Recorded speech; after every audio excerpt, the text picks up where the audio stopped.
primer ponente congresista de este Congreso Mundial de Neuroeducación. Que el mundo entero sepa que el doctor Santiago Restrepo de Colombia nos va a hablar de neurodidáctica y emociones. ¿Quién es el doctor Santiago Restrepo? Él es doctor en neurociencia cognitiva, es presidente de la RAIDHS, RAICE. Es autor de varios libros y capítulos de libros. Él es conferencista internacional y en este Congreso Mundial de Neuroeducación, en esta mañana, en el mundo, damos formalmente el banderazo de los trabajos de este Congreso de Neuroeducación, neurociencias, neuroeducación, emociones y aprendizaje. No se lo pueden perder, 25 y 26 de septiembre de 2021. Compartamos esto y les dejo este escenario mundial y recibamos con un gran aplauso en la distancia, pero de corazón muy cercanos, al doctor Santiago Restrepo de Colombia. Sean todos ustedes bienvenidos. Muy buenos días para todos. Un saludo y un abrazo también desde Medellín, Colombia. Y bueno, gracias al maestro Carmelo por la invitación. Y más que todo, feliz de compartir y de hablar un tema que me apasiona, el tema que me conmueve, que es el de la neurociencia aplicada y en este caso aplicada a la educación. Con el permiso de ustedes voy a compartir pantalla porque tenemos 30 minutos y realmente es para todas las cosas que a mí me gustan, que a todos nos gustan, nos vamos a quedar cortos. Pero vamos a hacer nuestro mejor esfuerzo para avanzar en este tema.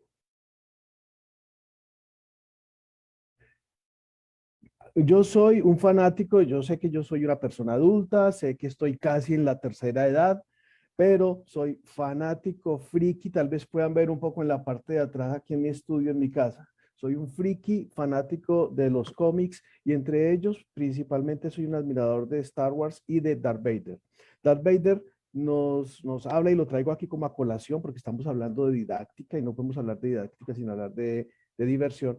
Siempre esta serie nos plantea la posibilidad de hacer dos cosas. O estamos en el lado oscuro de la fuerza o estamos en la luz. ¿Ya? Uno de dos.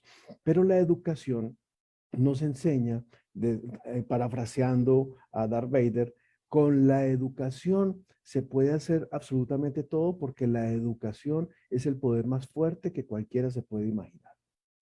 Es la educación. Entonces vamos a comenzar a trabajar un poco desde allí. En estos minutos que voy a compartir con ustedes, espero abordar de una manera rápida, pero por lo menos no completa, porque no vamos a saberlo todo, pero por lo menos dejarnos entusiasmados sobre las generalidades de la neurociencia, sobre los orígenes de la educación, un breve recorrido, las neuroemociones y cómo pueden ser divertidas, hablar un poquito, reflexionar sobre las neuronas espejo y cómo las neuronas espejo se vuelven fundamentales para nosotros.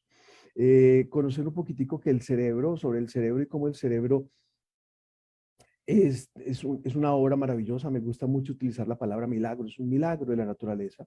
Y finalmente, cómo desde las ventanas sensoriales podemos generar acciones dentro o fuera del aula para promover procesos de aprendizaje. Generalidades de las neurociencias aplicadas a la educación. Antes de iniciar, ¿qué es neurociencia? Y acá quiero que reflexionemos un poco sobre la neurociencia y desmitifiquemos ese concepto que tiene la neurociencia como algo alejado de la realidad, como algo que está solamente en los laboratorios o que es patrimonio de la gente muy inteligente o de los sabios o únicamente de los médicos, ¿no? La neurociencia es patrimonio de todos los seres humanos porque está basada en algo que todos nosotros tenemos, que se llama sistema nervioso. Nuestro cuerpo funciona por sistemas, tenemos diferentes sistemas.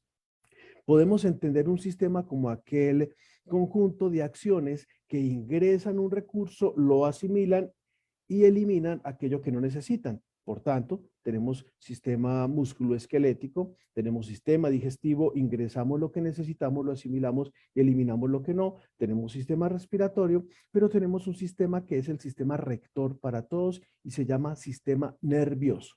Y este sistema nervioso que nos ayuda a conectarnos con la realidad, nos ayuda a interpretar aquello que nos rodea, es el objeto de las neurociencias. Cuando cualquier disciplina, por ejemplo, en este caso la educación, trata de entender cómo ese sistema nervioso, cómo esa parte biológica nuestra trabaja en función de los procesos de enseñanza y aprendizaje, hablamos de neuroeducación. Para que la neuroeducación se dé y la neurociencia fluya, se coinciden o se toman en cuenta diferentes elementos. Por ejemplo, los procesos neurocognitivos. Procesos neurocognitivos tales como la atención, la percepción, la memoria, el lenguaje, las funciones ejecutivas, todos ellos fundamentales para la neuroeducación.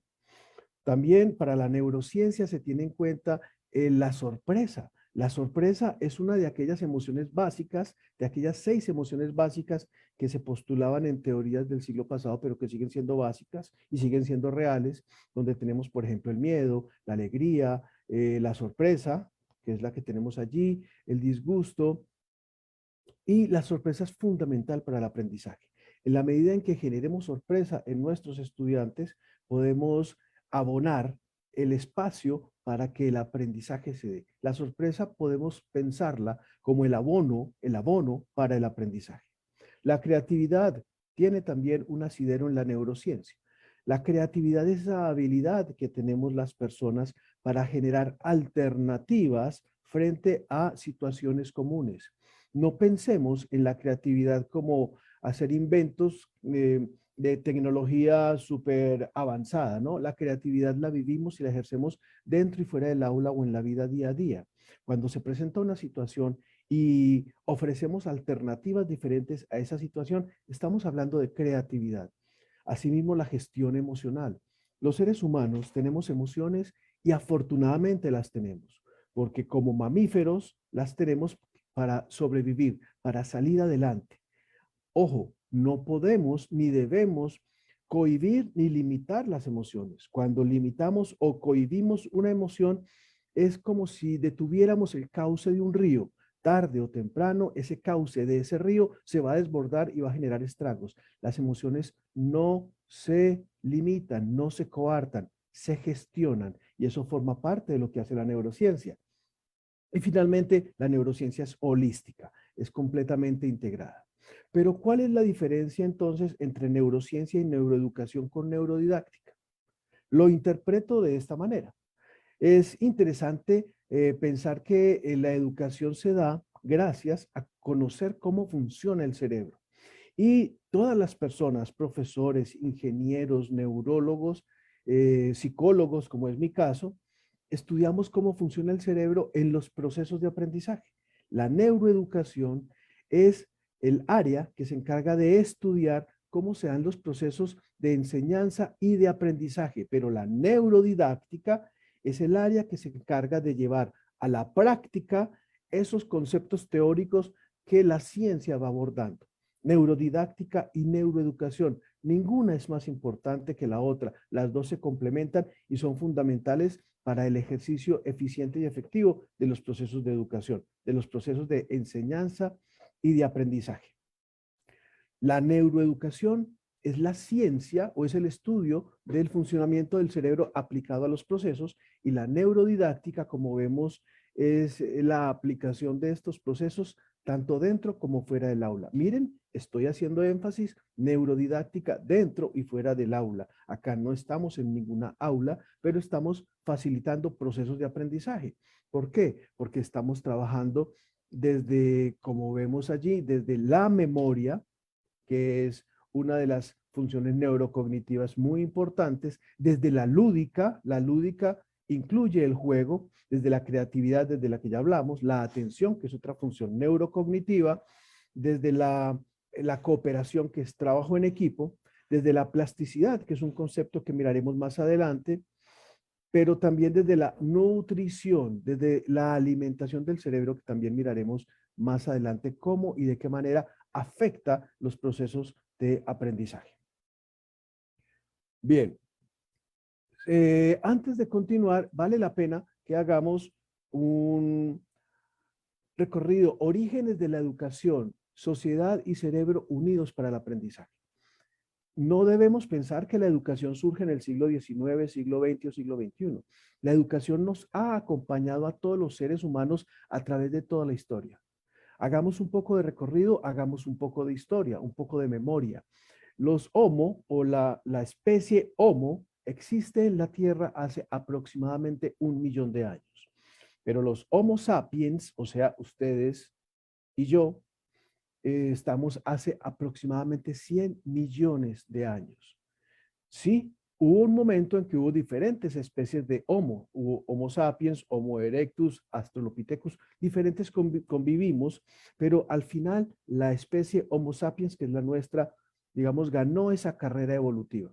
Hace 100 millones de años ya existía la educación. Cuando en la caverna estaban esas tribus que se unían, esos grupos primitivos que se unían para sobrevivir, le enseñaban a los más pequeños cómo cazar, cómo cuidarse, cómo caminar. Ya era educación. Miremos que la educación siempre ha tenido el mismo fin, desde hace 100 millones de años hasta hoy, siglo XXI. Prepararnos para la supervivencia, prepararnos para vivir más y mejor. La educación siempre ha estado allí. Antes aprendíamos a manejar el fuego, aprendíamos a manejar la rueda, aprendíamos a cazar, aprendíamos a recolectar. Ahora aprendemos a manejar computadores, a manejar tecnología. Siempre hemos aprendido a manejar herramientas, pero en este momento, gracias al desarrollo evolutivo, al desarrollo de la conciencia y de las sociedades, estamos aprendiendo e incorporando en los procesos de educación algo nuevo: habilidades blandas, competencias blandas, trabajo en equipo, resiliencia, eh, capacidad de trabajar bajo presión, no sé, creatividad, tantas situaciones que son fortalecidas gracias a diferentes elementos, principalmente la familia. La familia es la primera fuente de educación en este momento y siempre ha sido así. Cuando hablamos de familia, debemos pensar que no es solo la mamá, el papá y los hijos. El concepto de familia también ha cambiado mucho. Podemos pensar en familia como ese grupo de personas que están unidas por el afecto, por el cariño y que se apoyan en diferentes áreas: salud, economía, ya sea que vivan dentro del mismo hogar, dentro del mismo techo o fuera, pero están unidos por el afecto y por la necesidad y gusto de apoyarse. La familia es la primera fuente de educación, pero también tenemos la escuela, escuela primaria, escuela secundaria, universidad, donde hay un grupo de personas como los maestros y como los estudiantes y como los administrativos, que todos conjugan, confabulan para la supervivencia y los aprendizajes. También tenemos la reunión de amigos, de niños, de compañeros, de pares, que se reúnen para habilidades sociales. La parte genética es fundamental también para este proceso. Hay una base genética sobre la cual comenzamos a construir experiencias de educación, y también situaciones externas, como en este caso el coronavirus, que llevamos casi 24 meses, muy bien lo dijo ahora nuestro maestro de ceremonias, pero este coronavirus nos ha enseñado cantidad de cosas, nos ha traído inmensos aprendizajes. Siempre se aprende de todo, sobre todo de las dificultades. La escuela ha cambiado. En la época antigua podemos ver cómo los profesores hablaban, los estudiantes aprendían y escribían. En el siglo pasado los profesores hablaban, los estudiantes aprendían. En este siglo los profesores hablan y los estudiantes aprenden. Miren, ha sido igual a través de la historia. El cambio se ha dado a nivel de la tecnología y de la cultura y de la sociedad, pero la escuela no ha cambiado. La invitación es que desde la neurociencia comencemos a generar cambios reales que se puedan ver reflejados en el bienestar de nuestros estudiantes y, por supuesto, de la supervivencia. Ahora, las neuroemociones. Aprender puede ser divertido. Para poder comenzar a analizar este tema de neuroemociones y aprender puede ser divertido, es importante que hagamos un breve recorrido por lo que tenemos como sistema nervioso. Nuestro sistema nervioso está compuesto básicamente por dos grandes áreas: sistema nervioso central y sistema nervioso periférico. El sistema nervioso central está conformado de una manera muy general, porque obviamente tienen muchas más neuroestructuras, de un cerebro y una médula espinal.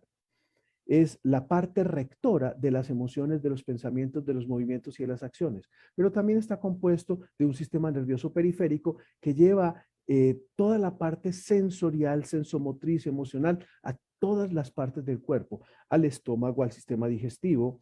Cuando estamos emocionados sentimos las emociones en el sistema digestivo, las lleva a la piel, a los dedos, absolutamente a todas partes. Tenemos sistema nervioso central y sistema nervioso periférico.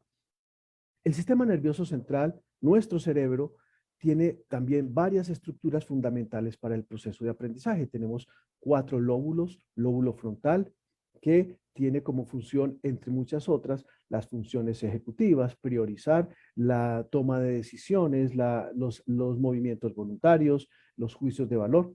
Tenemos también el lóbulo occipital, en la parte postero inferior, que dentro de sus muchas funciones tiene la codificación de lo que ve, interpretar lo que ve, la parte de la visión. Tenemos el lóbulo parietal en la parte superior, que dentro de sus muchas funciones está lo sensomotriz, la capacidad de sentir, de tener de incorporar aquello, el clima, el tacto, todo lo demás. Y tenemos los lóbulos temporales, que dentro de sus muchas funciones están las funciones del lenguaje, las funciones auditivas, las funciones atencionales. Todo eso se articula de una manera fantástica gracias a las redes neuronales. Las redes neuronales son una unión de 100 millones de neuronas que tenemos aproximadamente en nuestro cerebro, que se conectan unas con otras a través de un proceso que se llama sinapsis. La sinapsis es ese proceso por medio del cual una neurona se conecta con otra y transmite la información a la siguiente. ¿Cómo transmite la información? Por medio de unas moléculas químicas complejas que se llaman neurotransmisores.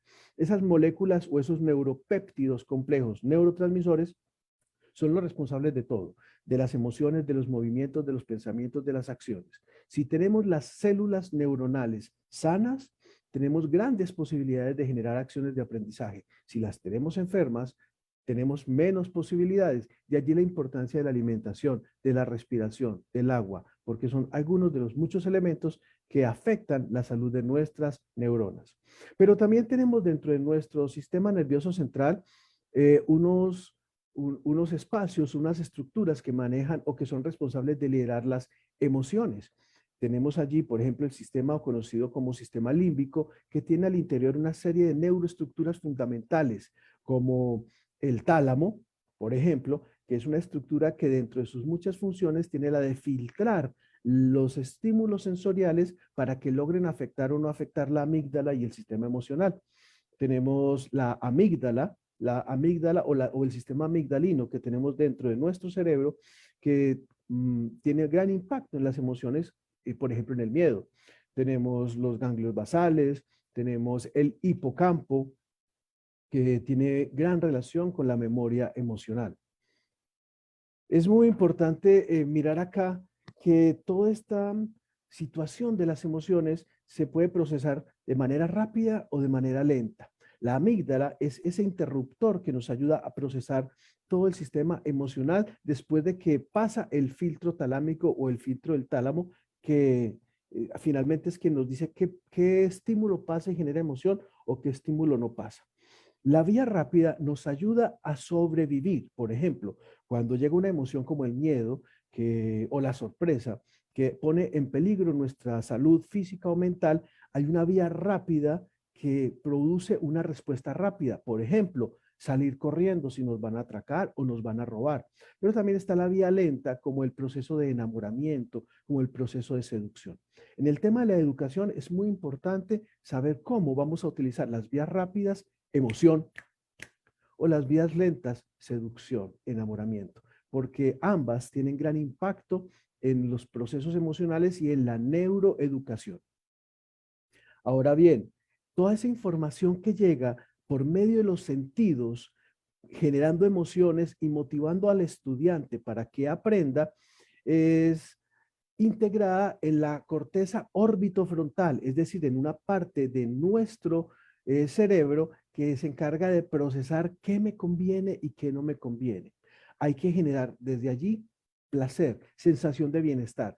desde lo sensorial, desde lo emocional y lo motivacional, debemos generar bienestar en nuestros estudiantes, que sientan placer, porque es gracias a esa sensación de placer que nuestro estudiante va a comenzar entonces a tomar decisiones, algunas pensadas, otras rápidas, otras automáticas, como miramos frente a la adquisición de nuevos conocimientos o no. Estoy pasando de manera rápida porque el tema es complejo, pero es apasionante, cómo nuestro cerebro nos ayuda en ese tema del aprendizaje.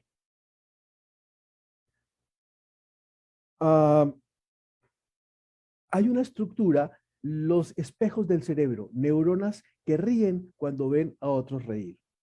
Tenemos dentro de todo ese complejo y maravilloso sistema nervioso, tenemos unas neuronas muy especiales que se conocen con el nombre de neuronas espejo. Las neuronas espejo fueron descubiertas por Rizzolatti en el año de 1996, cuando él estaba haciendo unos experimentos con unos simios, y bueno, es un experimento muy interesante que luego ustedes podrán conocer, pero ¿qué fue lo que él descubrió? Que estos simios imitaban lo que veían. O sea, veían que alguien estaba haciendo y ellos hacían lo que veían que otro estaba haciendo.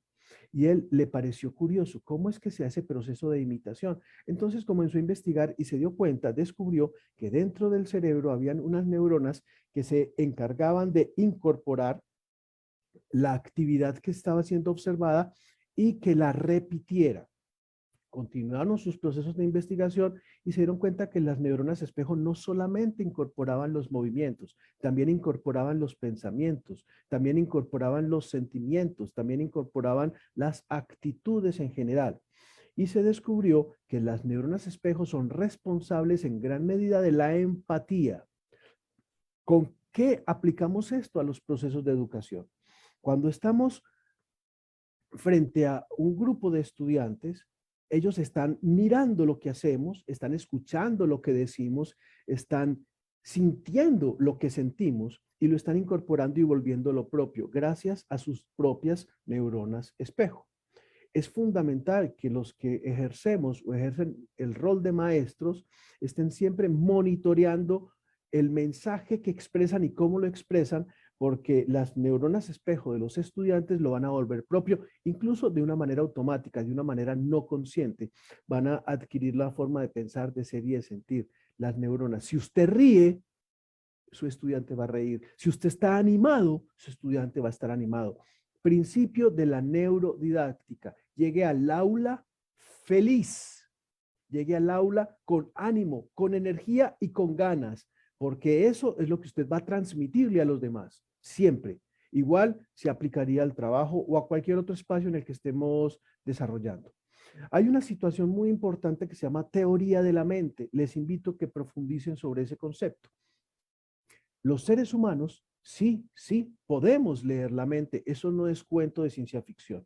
Podemos leer la mente y la podemos leer gracias precisamente a estas neuronas espejo y a la habilidad natural, innata en nosotros, en nuestro cerebro, que nos va facilitando interpretar lenguajes verbales y no verbales de los demás. Nuestros estudiantes, desde que tienen 18, los niños incluso, desde que tienen 18 meses, comienzan a interpretar los gestos de los demás. Son capaces de detectar el deseo de las otras personas, son capaces de desarrollar juegos simbólicos, son capaces de interpretar los estados mentales, son capaces de detectar las mentiras. Y todo eso se da desde que el bebé nace y se va desarrollando con el tiempo, con la vida. Es la teoría de la mente. Hay que leer este tema y aplicarlo porque es fundamental para nosotros en el proceso de aprendizaje. Repito, los estudiantes y las personas sí podemos leerle la mente a los demás, no de manera de ficción ni simbólica, lo podemos hacer real gracias a esas neuronas espejo que tenemos de manera natural en nuestro organismo. Y esas neuronas espejo nos ayudan a percibir el mundo que nos rodea, nos ayudan a tener lo que se conoce como cognición social. Esa percepción de lo que nos rodea, ese cognocer de lo que nos rodea, nos modela o nos genera conductas. Al inicio se decía, la educación es el desarrollo de actitudes y comportamientos que nos ayuden a la supervivencia. Así ha sido siempre y así será. Esa conducta que nos ayuda a sobrevivir se la transmitimos a nuestros estudiantes a través de la percepción y de la cognición social. Ahora, enseñar es placer y el cerebro lo sabe. Enseñar es placer y el cerebro lo sabe. Ya vamos avanzando, ya vamos, sé que ya nos queda mucho tiempo, pero es importante recalcar sobre este tema. Tenemos dentro de nuestro cerebro, dentro de nuestras estructuras, nuestro sistema nervioso, tanto periférico como central, unas estructuras que están diseñadas para el placer. Nuestro cerebro, nuestro cuerpo, nuestra biología está diseñada para el bienestar, no está diseñada para el sufrimiento. Una persona sana no tiene diseño biológico para sufrir, pero sí tiene diseño biológico para estar bien. Debemos utilizar toda esa capacidad que tiene nuestro cuerpo y nuestro cerebro para estar bien. Nuestro cerebro está diseñado para el placer y enseñar debe dar placer. Para eso contamos con algo que se llama circuito de recompensas o sistema de recompensas, una serie de neuroestructuras conectadas que confabulan, se articulan para generar bienestar y placer. Entre ellas tenemos el núcleo accumbens, el área tegmental ventral, que se unen con unas vías que manejan, entre otros elementos, otros neurotransmisores, la dopamina, y que la llevan a la corteza prefrontal, es decir, a la parte que toma decisiones. Nuestras decisiones en general están basadas en el bienestar, en el placer, en las sensaciones de placer. Por eso debemos siempre llevar a nuestra aula eventos placenteros, eventos que generen bienestar y asociarlos con los nuevos procesos o con los nuevos conceptos que queremos apoyar. Y ese proceso o esas neuroestructuras manejan o incorporan una serie de químicos complejos que se llaman neurotransmisores. Existen muchos neurotransmisores, pero hay unos que son fundamentales para el proceso de aprendizaje y para el placer. Lo conocemos como la química de la felicidad. Entre ellos tenemos la endorfina, que es un analgésico natural. Sale en respuesta natural frente al dolor, al estrés o al miedo para ayudarnos a estar bien. Tenemos la serotonina, que está relacionada con la autoestima, con la confianza. Aumenta cuando nos sentimos importantes. Cuando usted esté con un estudiante, usted debe fomentarle la autoestima y la confianza. Cuando lo hace, se produce dentro de ese estudiante serotonina y la serotonina le produce placer. Usted debe decirle, vas muy bien, has mejorado, eres capaz, puedes lograrlo, puedes lograrlo. Eso es neurodidáctica. ¿Por qué? Porque produce serotonina, produce placer. Tenemos también la dopamina. La dopamina tiene que ver con el cumplimiento de las metas, con el logro de los resultados, con sentirme bien porque logré algo.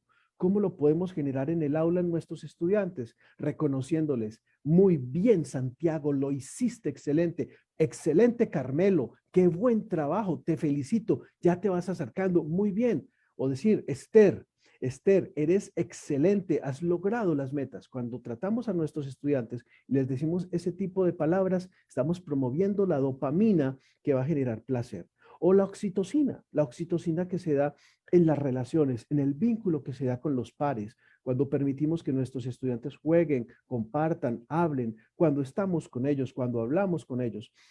Hay que promover placer, porque enseñar es un placer y el cerebro lo sabe, pero es nuestra responsabilidad como maestros empezar a generarlo, empezar a darlo y a promoverlo.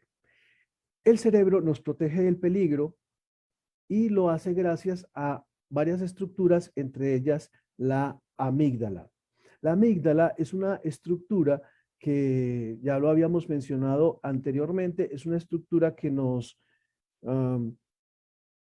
prepara para defendernos o para hacer cosas que ponen en peligro, que ponen en riesgo nuestra parte psicológica o nuestra parte física.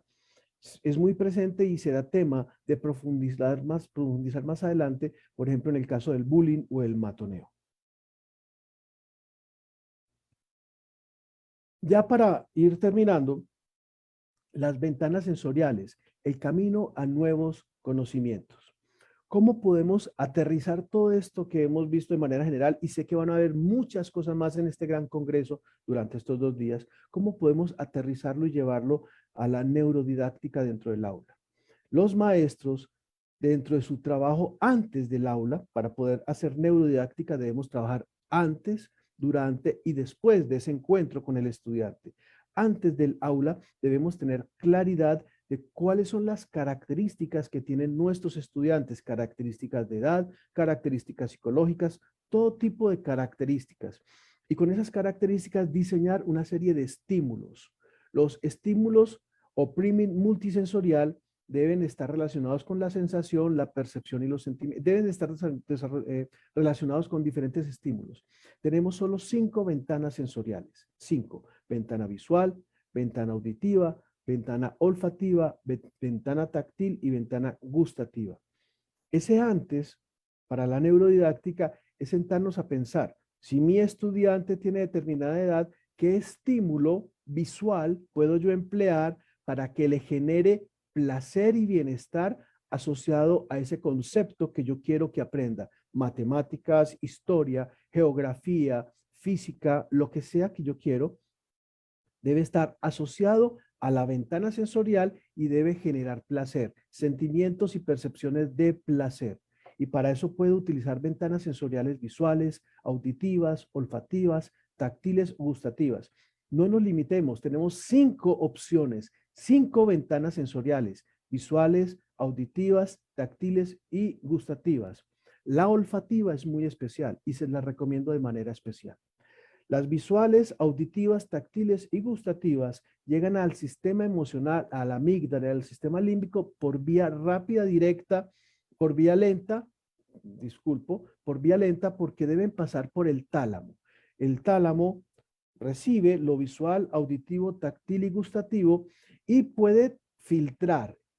Algo llega, algo no llega, pero lo olfativo va por vía rápida y siempre llega directamente impactando la emoción. Si utilizamos de manera inteligente los estímulos olfativos, la ventana sensorial olfativa, podemos generar un impacto placentero asociado al aprendizaje que pueda dar resultados. De manera ya, resumiendo todo lo que hemos visto hasta el momento, los estímulos que se generen para trabajar en el aula deben utilizar 5 ventanas sensoriales, o 3 o 4 o 2, pero mientras más ventanas utilice, la probabilidad de que el aprendizaje se dé va a ser mayor. Ventana auditiva, olfativa, táctil, gustativa y visual, siendo la olfativa muy efectiva porque no puede ser filtrada. Esos estímulos sensoriales van a generar placer y ese placer va a hacer que mi estudiante se aproxime a ese concepto que yo quiero que aprenda. ¿Y por qué se va a aproximar? Porque va a activar un sistema de recompensas que dentro de sus estructuras tiene un núcleo accumbens y un área tegmental ventral. Pero si el estímulo es displacentero, va a activar o generar en mi estudiante una conducta de evitación. Va a evitar ese nuevo concepto y no lo va a incorporar de una manera tan fácil. Ya como último elemento, neurodidáctica, el placer de enseñar y de aprender. ¿Cómo lo podemos lograr? Cultivando la autoestima. Primero, cultivando la autoestima para potenciar el aprendizaje. Si el estudiante cree que es capaz de hacerlo, va a tener mucha mayor posibilidad de hacerlo. Recordemos conceptos tales como el efecto Pigmalión y el efecto Galatea. Efecto Pigmalión, profecía autorrealizada. Lo que me dicen de los demás tiende a convertirse en verdad. Efecto Galatea, lo que pienso de mí tiende a convertirse en verdad. Entonces, la autoestima, primero. Segundo, que el proceso de aprendizaje o el concepto que yo estoy dando se aplique a la vida real, que realmente tenga un asidero en la realidad. Enseñémosle o relacionemos los conceptos con elementos reales que pueda salir a ejecutar en su casa, en su escuela, en su vida, algo que sea relacionado con lo que realmente puede realizar, que no esté por allá en un mundo etéreo.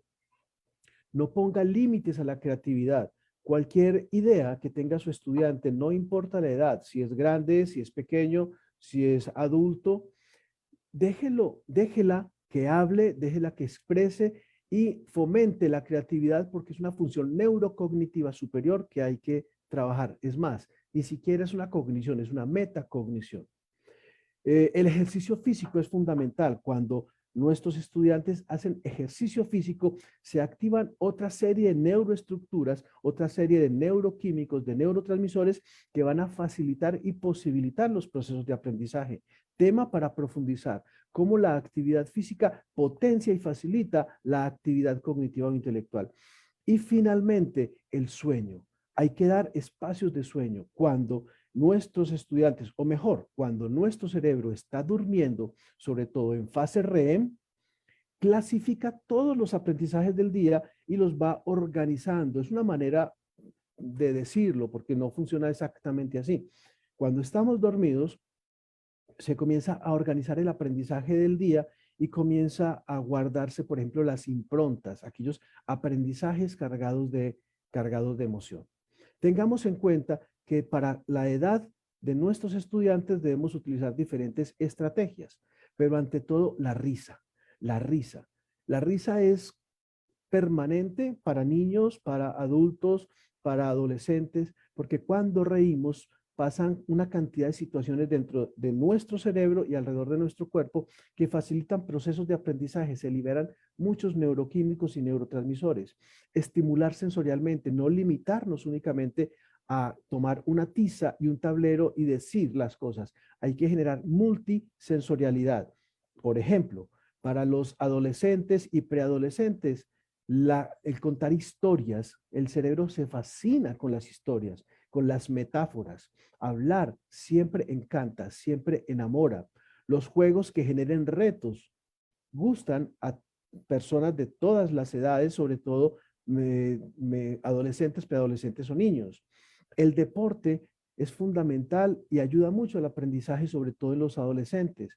Las relaciones afectivas, las novias, los novios, los amigos, mi mejor amigo, mi mejor amiga, también favorece mucho. No limitemos la conformación de grupos naturales. Para los niños pequeños, por ejemplo, ahí vemos enseñarles cuando están cocinando, por ejemplo, las primeras letras, enseñarles que la M con la A es ma y que la M con la A es ma, mamá, para enseñarles a escribir. No basta con escribirlo en un tablero, que lo hagan en galletas, que lo hagan en mazapanes, que lo hagan, el aroma y que luego se lo coman. Eso va a generar improntas, es decir, aprendizajes cargados de emoción, bienestar que jamás se van a olvidar. Finalmente, pues me gustaría invitarles a profundizar más en este libro, Emoción y Desempeño, que nos lleva un profesor feliz, es un profesor que va a rendir. Les invito a que lo lean. Lo publicamos en agosto, está disponible, y también el libro Neurodidáctica, Aprender puede ser divertido, que estará disponible en octubre, donde hablaremos de estas cosas y muchas otras. Muchísimas gracias. No sé si me pasé o me faltó. Si todavía tengo más tiempo, puedo hablar más, pero si me pasé, espero que me disculpe. Muchas gracias.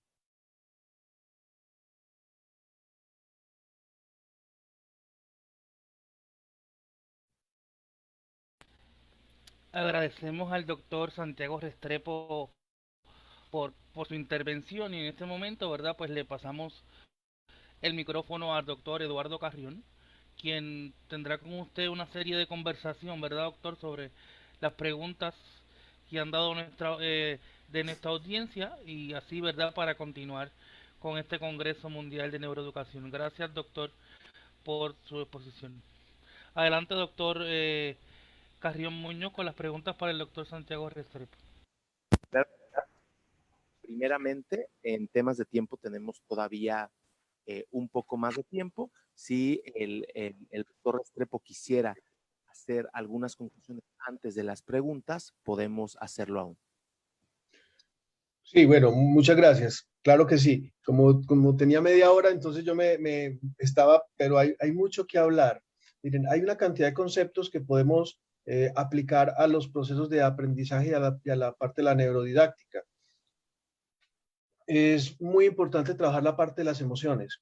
Los seres humanos hemos venido evolucionando a través de los tiempos y formamos parte de una especie que se llama, pues de una especie no, formamos parte de una gran, de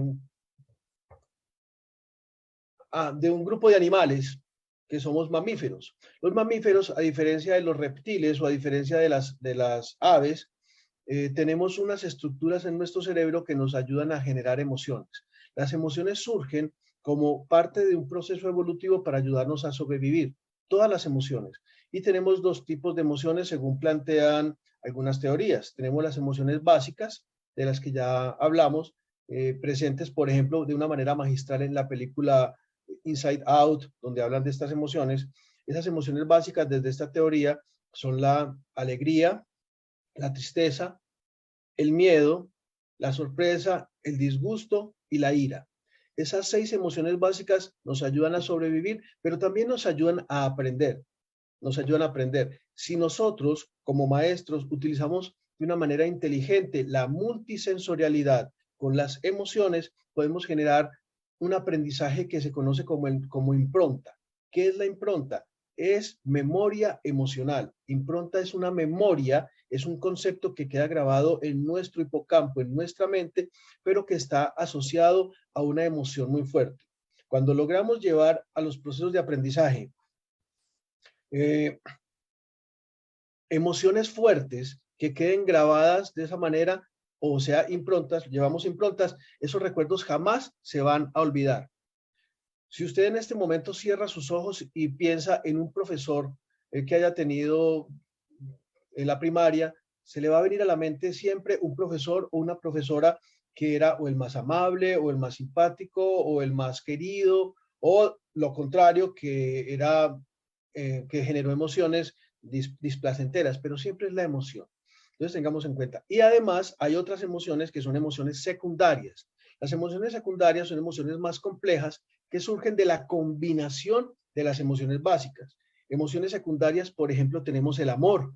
El amor es una emoción, pero no es una emoción básica, es una emoción compleja, que surge de la combinación, por ejemplo, del placer, de la combinación del miedo, de la combinación de la sorpresa, porque si no, cuando usted está enamorado de alguien, usted a veces quiere estar, a veces no quiere estar, a veces se enoja, en fin, el amor es complejo. El odio es otra emoción compleja y existen, existen muchísimas emociones complejas que salen de esa combinación. Neurodidáctica es utilizar esos elementos, por ejemplo, de las emociones básicas y emociones simples para asociarlos a los conceptos que quiero que queden grabados en la memoria de mis estudiantes y ahí se van a quedar. Otro elemento que gracias al tiempo que me está dando me gustaría puntualizar tiene que ver con las redes neuronales. Si ustedes cruzan los brazos, me gustaría, miren, crucen los brazos, suéltenlos, vuélvalos a cruzar en este momento otra vez, suéltelos, vuélvalos a cruzar, suéltelos, pero si en este momento yo le pido, no los cruce igual, crúcelos al revés. Tiene que pensar más, tiene que hacer un mayor esfuerzo. ¿Eso qué significa? Estamos acostumbrados a hacer las cosas siempre de la misma manera, siempre de la misma manera. Y eso no está mal, eso está bien. Es la forma como nuestro cerebro ahorra energía. Eso se llama economía cognitiva. Nuestro cerebro consume muchísima energía, el 25% de la energía que llega a nuestro cuerpo se va para el cerebro. Entonces el cerebro tiene que ahorrar. ¿Y cómo ahorra? Haciendo siempre lo mismo, generando redes para dar las mismas respuestas. Eso está bien. Sin embargo, para los procesos de educación es conveniente formar nuevas redes. Cada que estamos enseñando un nuevo concepto o cada que estamos haciendo algo diferente, una neurona, como decíamos al inicio, una neurona se conecta con otra por medio de conexiones sinápticas o por medio de sinapsis. Cuando esa conexión se da de una neurona con otra y se da de una manera de vez en cuando aleatoria, eventual, se conecta, pasa la información y desaparece la información. Pero si esa conexión será permanente, siempre se va generando un contacto o una comunicación constante y se va formando una red. El proceso de educación y de neuroeducación debe llevarnos a formar redes neuronales permanentes frente a los nuevos conceptos y que le ayuden a la persona a sobrevivir. ¿Y eso cómo se da? Por medio de la repetición. Entonces, otro elemento de neurodidáctica, junto con todos los que hemos visto hasta el momento, hagamos repetición y promovamos la repetición de las acciones, de los pensamientos, de los sentimientos y de las emociones. Mientras más repetición haya, más fuerte va a ser esa red neuronal y más permanente va a quedar en el cerebro de nuestros estudiantes o en el nuestro. Eso no es aislado, eso debe estar unido con las emociones y debe estar unido con todo lo que se ha discutido en este tiempo. Otro elemento sobre el cual bueno, cuando estoy hablando mucho me dice que pare porque aquí nos quedamos, aquí me quedo. Otro elemento que vale la pena resaltar es el de la multisensorialidad. Los maestros nos quedamos muchas veces en lo fácil y en lo repetitivo. Entonces tomamos siempre el marcador o el lapicero y empezamos a escribir y llegamos a clase, o en este momento de la virtualidad utilizamos el PowerPoint, utilizamos siempre lo mismo, y eso hace que nuestro estímulo frente a los estudiantes sea siempre bisensorial, auditivo y visual. Y cuando hablamos de visual, estamos hablando de tablero. Ni siquiera es visual de audiovisual tipo película. Si logramos utilizar o incorporar en nuestra didáctica de la clase, utilizar más estímulos sensoriales, o sea, llegar a lo táctil, por ejemplo, que en la virtualidad se vuelve un poco complejo, pero se puede. Cuando usted le dice al estudiante, por ejemplo, para la próxima clase o para el próximo encuentro virtual, frente a su aula, frente a su computador, tenga estos elementos. Si usted le dice, tenga tijeras, tenga colores, tenga crayones, tenga plastilina, y bueno, abran cada uno va a elaborar un muñeco y luego se lo presenta y se lo explica a los demás. Estamos llevando a la parte táctil en la virtualidad. Se me está ocurriendo en este momento, porque no, esto está fuera de guión. Se me está ocurriendo. Por ejemplo, usted está enseñándole a sus estudiantes sobre cualquier cosa, dígales que lleven elementos, que lleven plastilinas, que lleven arcilla, que lleven algo, y que elaboren y luego muestren y luego compartan. Estamos incorporando allí la parte, la ventana sensorial táctil. Podemos incorporar la parte sensorial auditiva, la parte sensorial. Ahora, la gustativa, ¿cómo la podemos hacer? Vamos a tener, se me ocurre, le decimos a los estudiantes, bueno, hoy vamos a tener una clase de hot dog, de perro caliente. Entonces, para la clase de hoy, todos van a traer lo que más les guste comer. Y vamos a tener la clase y van a estar comiendo eso que tanto les gusta, su hamburguesa, su perro caliente, sus salchipapas, como decimos aquí en Colombia, lo que sea. Entonces van asociando el aprendizaje con algo placentero también táctil. Se me ocurre en este momento. Es decir, es cuestión de mirar alternativas. El aroma.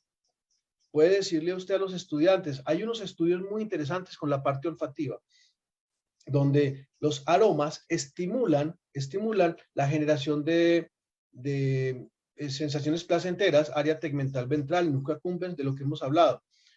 Y ahí yo realicé precisamente una investigación muy interesante que terminó el año pasado con otras universidades, donde identificamos qué aromas, y lo identificamos gracias a instrumentos de medición, a electroencefalógrafos, a eye tracking y a algunos equipos de neurología, identificamos qué aromas, qué estímulos olfativos generan placer. Eso lo pueden ver en el libro que les mencioné, de Emoción y Desempeño Docente. Ahí está el resultado de toda esa investigación. E identificamos que existen unos aromas que, asociados a determinados procesos de aprendizaje, pueden fortalecer o mejorar esos procesos de aprendizaje. Por ejemplo, algo de las conclusiones les adelanto, los aromas cítricos y los aromas tipo vainilla asociados a conceptos generan vías de placer o estimulan los circuitos de recompensas y pueden facilitar la recordación o la generación de improntas. Entonces, usted en su aula de clase libere de una manera discreta, sutil, libere ciertos aromas y luego puede verificar que los procesos de aprendizaje que se dieron mientras tenía ese aroma permanecen más tiempo en la memoria del estudiante que si en la presencia de ese aroma. Bueno, eso se explica muy bien en ese libro, que de verdad les invito a que lo lean porque es muy interesante. No lo hice yo, lo hicimos 3 personas. Soy el autor, también con el doctor Uriel Osorio y con el doctor Juan Carlos Cardona. Fuimos los 3 autores de ese libro. Bueno, no sé, ¿qué más? Si tienen alguna pregunta, algún comentario. Ya me llevo 11 minutos desde que me dieron la palabra adicional.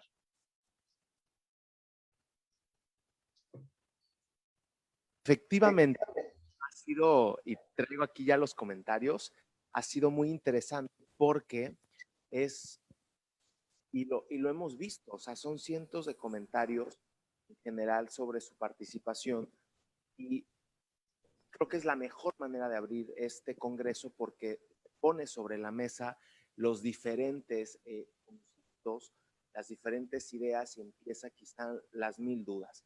Voy a empezar leyendo algunas de las preguntas que nos hacen. Pinita Ramos pregunta, ¿qué pasa cuando esas neuronas espejo ven cosas negativas desde niños? ¿Pueden cambiar? Muy interesante la pregunta y muchas gracias. Las neuronas espejo funcionan precisamente como su nombre lo indica, como unas neuronas espejo y van a reflejar tanto los elementos adaptativos como no adaptativos. Van a reflejar aquello que produce placer como aquello que produce displacer. Cuando estamos viendo, por ejemplo, una película de terror en cine, así sepamos que es una película que es falso y que detrás de los actores hay cámaras y hay maquillaje y todo esto, nuestro cerebro no diferencia la realidad de la fantasía y esa película de terror nos va a generar miedo. Porque algo importante que vale la pena resaltar, nuestro cerebro no diferencia la fantasía de la realidad. Para todo lo que entra en nuestro cerebro lo va a procesar como si fuera real. Entonces, si un joven, si un niño o si un adulto es expuesto a estímulos dolorosos, estímulos displacenteros, por ejemplo, a violencia, por ejemplo, a maltrato, por ejemplo, a accidentes o a grandes catástrofes, o ve a alguien se reúne con personas que son violentas y los ve cometiendo actos violentos, esas neuronas espejo van a incorporar también esa información y va a haber una tendencia a la repetición, una tendencia. Ojo lo que estoy diciendo, una tendencia. Realmente quien toma la decisión de ejecutar o repetir las acciones no es la neurona espejo. La neurona espejo retoma o recaba esa información, pero la decisión de hacer o no hacer algo está a otro nivel, está a nivel frontal y prefrontal. ¿Qué significa? Sí, la respuesta es sí, existe la posibilidad de que un niño o una persona que haya estado expuesta a estímulos violentos o displacenteros pueda modificarlos de una manera voluntaria en el transcurso de su vida. Sí lo puede hacer, pero obviamente va a tener que hacerlo con un esfuerzo adicional. O sea, sí se puede cambiar, uno sí puede cambiar. Una persona adulta que haya sido sometida a abusos de algún tipo sí puede cambiar, pero necesita esfuerzo adicional e incluso a veces necesita ayuda de terapias, por ejemplo. Espero haber respondido. Muy bien, muchísimas gracias. Nos escribe Hilda, dar clases de virtualidad, o sea, a través de pantallas, ¿impacta de alguna manera en las neuronas espejo? Por supuesto, miren, es obvio que la pandemia nos llevó a trabajar de una manera diferente a la que siempre habíamos estado acostumbrados. Yo particularmente, como neurocientífico, creo que la pandemia va a traer consecuencias positivas en relación a los estilos de dar clase, porque miren lo que decía en la exposición. Desde la época de los griegos y los romanos, el estilo de aprendizaje y de aula es el mismo. Muy bien lo dice Jürgen Klarik en su documental Un pecado llamado educación, que está disponible en YouTube. No había variado absolutamente nada desde Sócrates, Platón, Aristóteles, la época media y la época antes de la pandemia. El estilo de educación era el mismo, un aula, unos profesores, unos estudiantes y repita. Ahora la pandemia nos obligó a salir de ese sistema de confort y nos está obligando a tener eventos tan maravillosos como este, encuentros tan grandes como este. Ya veo que está el doctor Esquilín, gran amigo a quien saludo, pero nos está llevando a esforzarnos a sacar cosas nuevas. Entonces, hay dos situaciones con el tema de la virtualidad. Nos está obligando a ser más creativos y a buscar alternativas para cuando regresemos después de la pandemia, ojalá no volvamos a lo mismo. Volvamos a la presencialidad, pero con elementos traídos de la tecnología. Pero tampoco puedo evitar, no puedo tapar el sol con un dedo, que la virtualidad dificulta la estimulación multisensorial. ¿Por qué? Porque nos está limitando, por ejemplo, la producción de oxitocina que se da por el contacto social y por las relaciones sociales. Es muy difícil generar oxitocina a través de una pantalla de computador. pero sí podemos ser creativos, como lo dije ahorita con los ejemplos, en estimulación táctil. Podemos diseñar qué acciones podemos llevar a que el estudiante ejecute frente al monitor y las disfrute y las comparta. Podemos generar otro tipo de estimulaciones multisensoriales, tal vez no la olfativa, pero hay muchas otras. Sí se limita, pero eso es un reto para nosotros, para los maestros, promover la multisensorialidad a través de los espacios virtuales.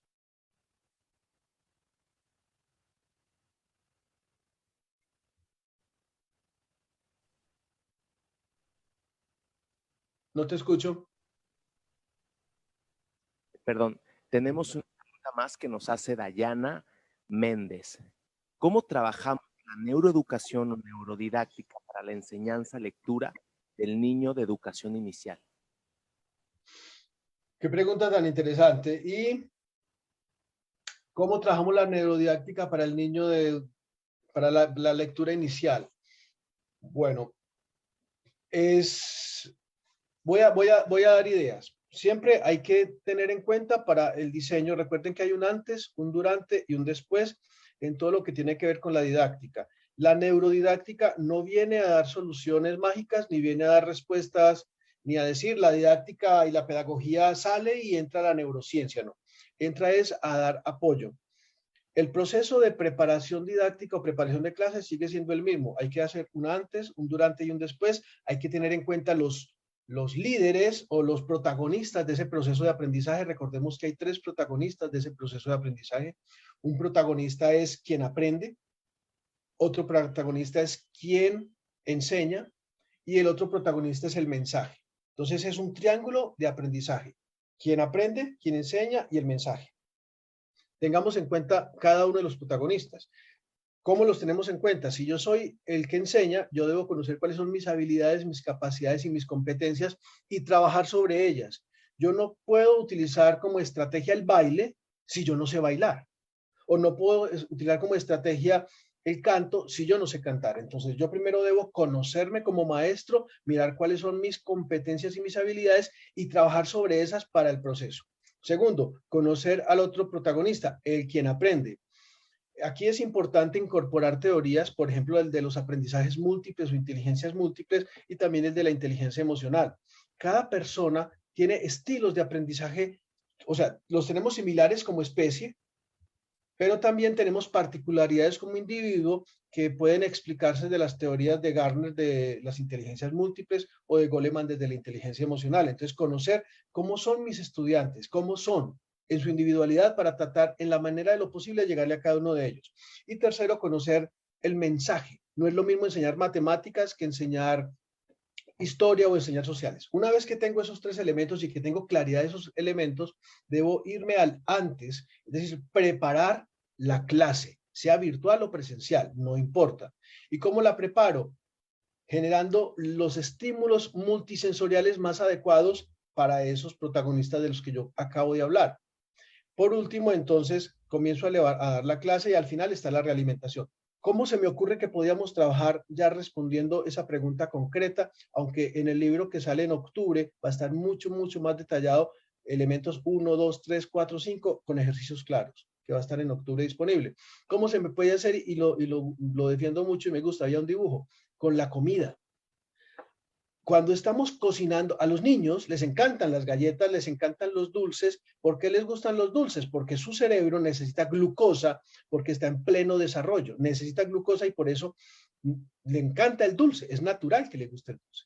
Si vamos a enseñarles las letras y podemos asociar ese aprendizaje de las primeras letras a los dulces, por ejemplo, a las galletas, para que las hagan, estímulo táctil, para que las huelan, el aroma, estímulo olfativo, para que las coman, estímulo gustativo, y estímulo visual, porque son con figuras novedosas. Si utilizamos todo eso en el aprendizaje de las primeras letras, yo le aseguro que eso va a generar improntas, es decir, va a generar recuerdos emocionales que nunca lo va a olvidar.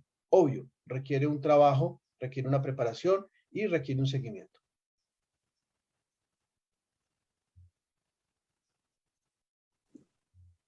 Impresionante cuando empezamos ya a entrar, es como un mundo y uno lleva nos empieza a abrir diferentes temas. Y hablábamos de niños, pero aquí nos están preguntando un tema ya relacionado a la educación. Nos pregunta Claudia López, ¿cómo reaprender, cómo aplicar la didáctica en educación superior? Claudia, muy interesante la pregunta. Hablamos de pedagogía, en algunas partes esa parte, eso lo llaman andragogía también. Nuestro cerebro funciona igual, bueno, no igual, digamos que tiene las mismas funciones neurocognitivas, las mismas redes neuronales, tenemos los mismos sistemas de espejo y los mismos circuitos de recompensas en adultos, en niños y en gente grande. ¿Cuál es básicamente la diferencia? Dentro de muchas diferencias, pero la diferencia como para traer a esta respuesta, que en los niños o en las personas menores de 18 años, el cerebro está en formación. ¿Qué significa que está en formación? Que se están generando cambios a nivel estructural, a nivel neurofisiológico, cambios que están desarrollando su cerebro. Y cuando se está desarrollando, el cerebro es más plástico. Es que hay muchos conceptos. Ahí entramos al concepto de la plasticidad neuronal. La plasticidad neuronal es la capacidad que tiene nuestro cerebro a partir de los diferentes estímulos internos o externos de generar cambios en la química del cerebro que también pueden verse reflejados incluso en la estructura cerebral. Cuando es un niño, cuando es pequeño, esa plasticidad es más latente. De hecho, hay un concepto que se llama la poda neuronal. Cuando el niño nace con muchísimas más neuronas, más de 100.000 millones de neuronas, pero aproximadamente a los 6, 7, 8 años se genera algo que se llama la poda neuronal, y es que un gran porcentaje de esas neuronas desaparece y se conservan las que realmente se necesitan con las conexiones sinápticas que se necesitan. Cuando ya estamos hablando de adultos o aprendizaje de adultos, el proceso es el mismo, pero la generación de esas redes neuronales se da con un proceso de más énfasis. Un niño, por ejemplo, un niño pequeño puede aprender con la repetición de 2 o 3 veces. Una persona adulta puede tal vez necesitar más repeticiones para generar un mismo concepto, un mismo nivel de aprendizaje. Una persona adulta para trabajar con personas adultas debemos identificar más esos aspectos motivacionales que ya son más complejos por su experiencia para trabajar sobre la motivación. Y la motivación es otro concepto que no hemos tocado, pero que es fundamental para el aprendizaje, que no he tocado yo, pero que estoy seguro lo van a tocar otros expositores a través de estos 2 días. ¿Cómo podemos generar procesos de neurodidáctica en adultos? Partiendo desde la motivación. Preguntarle a ese adulto, ¿usted por qué está aquí? ¿Usted qué es lo que lo motiva? ¿Por qué este curso que usted está haciendo lo quiere hacer? ¿Realmente qué es lo que está detrás? ¿Cuál es el fin último con esto? Y trabajar sobre la motivación para estimular redes neuronales y todo lo que ya hemos hablado. Perfecto.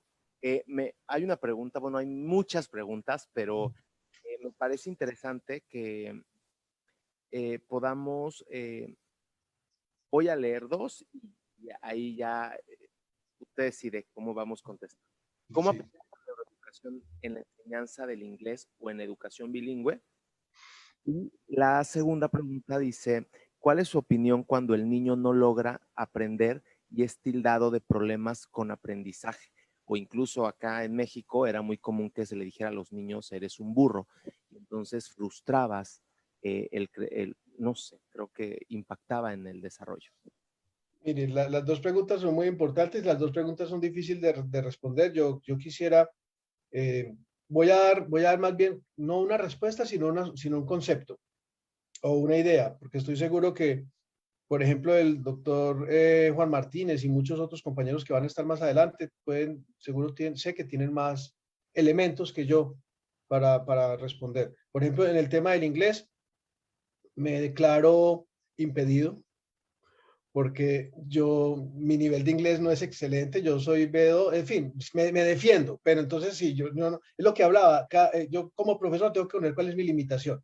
Yo creo que la metodología para enseñanza de inglés es la misma metodología básica para cualquier tipo de enseñanza, pero voy a escoger responder la segunda pregunta y esa se la dejo a otro compañero para más adelante. ¿Qué es lo que podemos hacer? Miren, cada niño o cada adulto o cada persona, respondiendo a la segunda pregunta, cada persona tiene diferentes estilos, tiene diferencias. Es decir, como especie humana compartimos umbrales comunes. ¿Qué es un umbral? Un umbral es un radio sobre el cual actuamos. Tenemos umbral visual, es unos rangos visuales que va desde el infrarrojo hasta el ultravioleta, un umbral auditivo. Todos como especie tenemos los mismos umbrales. Como especie tenemos los mismos umbrales y también tenemos los mismos umbrales de aprendizaje, tenemos los mismos umbrales de memoria, eso se llama span de memoria. Pero como individuos tenemos grandes diferencias que dependen de la genética, dependen de la cultura, dependen de la herencia, dependen de los estilos de vida como la alimentación, el sueño. Los niños o las personas que están subalimentadas o mal alimentadas tienen procesos de aprendizaje diferentes que aquellos. Y cuando digo mal alimentados no es que coman poco, hay personas que comen mucho pero comen mal. Ahora bien, si yo tengo lo primero que tenemos que hacer es entender que cada estudiante aprende diferente, tiene ritmos diferentes, aprende a velocidades diferentes. Y como maestros tenemos que entender eso. No es lo mismo como aprende Esther, que aprende mucho más rápido, que Santiago, que aprende mucho más lento, por ejemplo.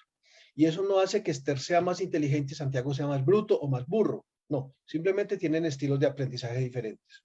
Si ya tenemos un estudiante que ha sido diagnosticado, que ha sido evaluado y que tiene algún tipo de discapacidad cognitiva que es diferente a estilo de aprendizaje diferente.